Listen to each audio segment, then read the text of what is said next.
Hello, തിരുവാതിരയ്ക്കല്ലേ വരുന്നത്? അപ്പോൾ നമുക്ക് കൂവപ്പൊടി ഉണ്ടാക്കാം. തിരുവാതിരയ്ക്ക് കൂവ വിരകുക അല്ലെങ്കിൽ കൂവ കുറുക്കുക, അങ്ങനെ കൂവ പായസം ഉണ്ടാക്കാറുണ്ടല്ലോ. അപ്പോൾ അതിനായിട്ട് നമുക്ക് കൂവപ്പൊടി ഉണ്ടാക്കാം. അപ്പോൾ നമ്മൾ 1 കിലോ കൂവ മേടിച്ചിട്ടുണ്ട് കേട്ടോ. 1 കിലോനാണ് 70 രൂപയായിട്ടാണ് കേട്ടോ 1 കിലോ കൂവ മേടിച്ചിട്ടുള്ളത്. നമ്മുടെ വീടുകളിലൊക്കെ കൂവ നട്ടിട്ടുണ്ടെങ്കിൽ അതെടുക്കുകയാണ് ഏറ്റവും നല്ലത്. ഇവിടെയൊക്കെ നല്ല പന്നി ശല്യമാണ്. അപ്പോൾ കൂവയൊക്കെ പന്നി കുത്തിയിട്ട് നമുക്ക് തീരെ കിട്ടണില്ല. അതുകൊണ്ടാണ് കേട്ടോ കടയിൽ നിന്ന് മേടിച്ചിട്ടുള്ളത്. പറമ്പ് കൂവ, ലാത്തിക്കൂവ, അങ്ങനെ 2 തരത്തിൽ കൂവ ഉണ്ട് കേട്ടോ. അപ്പോൾ ഇതേ കൂവയുടെ നമുക്കതിൻ്റെ തോലൊക്കെ ഒന്ന് കളഞ്ഞെടുക്കണം. ആദ്യം തന്നെ ആ ഉണങ്ങിയിട്ടുള്ള തോല് അതൊക്കെ നമുക്കിങ്ങനെ പറിച്ചാൽ കിട്ടും. ചോളത്തിൻ്റെ ഒക്കെ തോലൊക്കെ പോലൊക്കെ തന്നെ അങ്ങനെ ഉണങ്ങിയിട്ടുള്ള മൊരി പോയിട്ടുള്ള തോലാണ്. ആ തോലൊക്കെ നമുക്കതങ്ങോട്ട് പറിച്ചെടുത്തിട്ട് വൃത്തിയാക്കി എടുക്കണം കേട്ടോ. അപ്പോൾ അതേ തോലൊക്കെ പറിച്ചെടുത്തപ്പോൾ തന്നെ ഇതുപോലെ ഒരു വെള്ള കളറിലായിട്ട് കിട്ടിയിട്ടുണ്ട്. ഇനി ഇതിൻ്റെ കടയും തലയും കൂടി ഒന്ന് ചെത്തി കളഞ്ഞെടുത്തിട്ടുണ്ട് കേട്ടോ. ഇത് നമുക്ക് നന്നായിട്ട് വൃത്തിയായി കഴുകിയെടുക്കണം. അപ്പോൾ നമ്മളിത് മിക്സിയിലാണ് കേട്ടോ അടിച്ചെടുക്കാൻ പോണത്. നമ്മൾ കടയിൽ നിന്ന് കൂവപ്പൊടിയായിട്ട് കിട്ടും. അപ്പോൾ നമ്മൾ എന്തിനാ ഇത്ര മെനക്കെടണമെന്ന് ചോദിക്കട്ടെ. പക്ഷേ കടയിൽ നിന്ന് കൂവപ്പൊടി മേടിച്ചിട്ട് ഉണ്ടാക്കുമ്പോൾ വലിയ ടേസ്റ്റ് തോന്നിയിട്ടില്ല കേട്ടോ. അപ്പോൾ നമ്മൾ കുറച്ച് കഷ്ടപ്പെട്ടാലും കുറച്ച് നല്ല സാധനം കഴിക്കാമല്ലോ, അതിന് വേണ്ടിയിട്ടാണ്. അപ്പോൾ നമ്മളതൊന്ന് നന്നായി കഴുകി വൃത്തിയാക്കി എടുക്കാം. എന്നിട്ട് വേണം നമുക്കത് കഷ്ണങ്ങളാക്കിയിട്ട് എടുക്കാൻ വേണ്ടിയിട്ട്. അച്ചമ്മയൊക്കെ ഉള്ള സമയത്ത് നമുക്ക് കൂവപ്പൊടിയൊക്കെ അച്ചമ്മ തന്നെ പറിക്കലും നടലും പറിക്കലും പൊടി ഉണ്ടാക്കലൊക്കെ ഉണ്ടായിരുന്നു. ഇപ്പം അതൊന്നുമില്ല. അപ്പോൾ നമ്മൾ കുഞ്ഞു കുഞ്ഞു കഷ്ണങ്ങളാക്കി എടുത്തിട്ടുണ്ട്. മിക്സിയിൽ അടിക്കാൻ എളുപ്പത്തിന് വേണ്ടിയിട്ടാണ് കേട്ടോ കുഞ്ഞു കുഞ്ഞു കഷ്ണങ്ങളാക്കി എടുക്കുന്നത്. അപ്പോൾ ഇതാ ചെറിയ ചെറിയ കഷ്ണങ്ങളാക്കി എടുത്തിട്ടുണ്ട്. പണ്ടൊക്കെ ഇതിങ്ങനെ ഒരു ഒരയുള്ള പാത്രത്തിൽ ഉരച്ചിട്ടൊക്കെയാണ് കേട്ടോ ഉണ്ടാക്കിയിട്ടുണ്ടായിരുന്നത്. ഇപ്പം നമ്മൾ എളുപ്പപ്പണിക്ക് മിക്സിയിൽ ചെയ്യണം. ഇപ്പം നമുക്ക് അതാണ് പറ്റുന്നുള്ളൂ.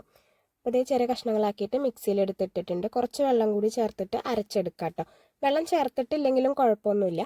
അപ്പോൾ അത് അരച്ചിട്ട് എല്ലാതും അരച്ചെടുത്തിട്ട് ഒരു പാത്രത്തിൽ ആക്കിയിട്ടുണ്ട് കേട്ടോ. അത് 1 കിലോ കൂവയാണ്, അത് അരച്ചെടുത്തതാണ്. ഇനി ഇതുപോലെ വായുവട്ടമുള്ള ഒരു പാത്രം എടുക്കുക, അതിൽ കുറച്ച് വെള്ളം ഒഴിക്കുക. ഇനി അതിലേക്ക് നമ്മളൊരു തോർത്തുമുണ്ടോ തുണിയോ നല്ല ഇഴയുള്ള ഇതൊക്കെ നന്നായിരിക്കും. തോർത്തുമുണ്ട് തന്നെ ആയിരിക്കും ഏറ്റവും നല്ലത്. അപ്പോൾ തോർത്തുമുണ്ട് ഇട്ടിട്ട് അത് ആ വെള്ളത്തിലേക്ക് കുറച്ച് ഇറക്കി കൊടുക്കുക തുണി. ഇനി അതിൻ്റെ വായു ഒന്ന് കെട്ടി കൊടുത്തു കഴിഞ്ഞാൽ നമുക്ക് പണി എളുപ്പമാണ് കേട്ടോ. നമ്മളിത് ഈ അരച്ചെടുത്തിട്ടുള്ള ഈ കൂവയില്ലേ, ഈ കൂവ നമ്മളിതിലേക്ക് ഒഴിച്ചു കൊടുക്കുകയാണ്. ഇനി ഇതിലേക്ക് ആ വെള്ളത്തിലേക്ക് ഈ കൂവയുടെ സത്തൊക്കെ ഇറങ്ങാൻ വേണ്ടിയിട്ട് നമ്മൾ നന്നായി കലക്കി കൊടുക്കുക കേട്ടോ. ആ കൂവയുടെ ചണ്ടി ഇങ്ങോട്ട് പിഴിഞ്ഞ് മാറ്റണം, അതിന് വേണ്ടിയിട്ടാണ്.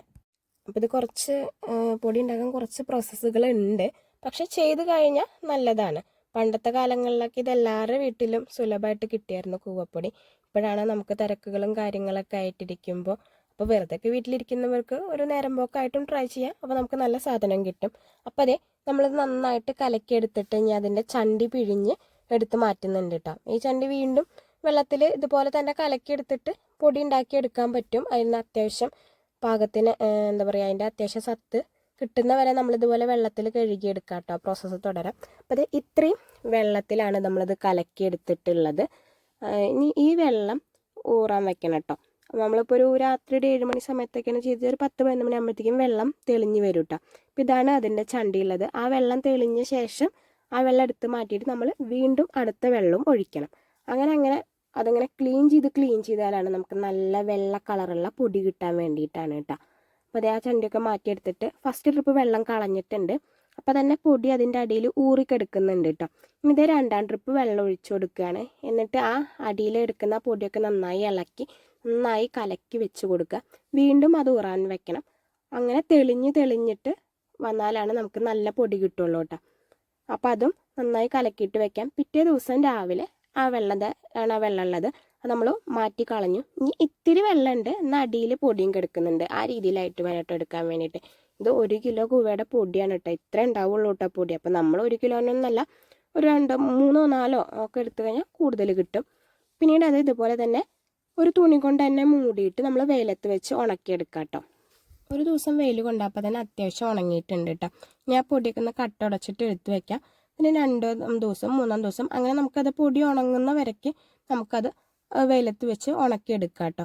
ഒരു തുണി കൊണ്ട് മൂടുന്ന വെച്ചാൽ കരടുകളൊന്നും വീഴാതിരിക്കാൻ വേണ്ടിയിട്ടാണ്.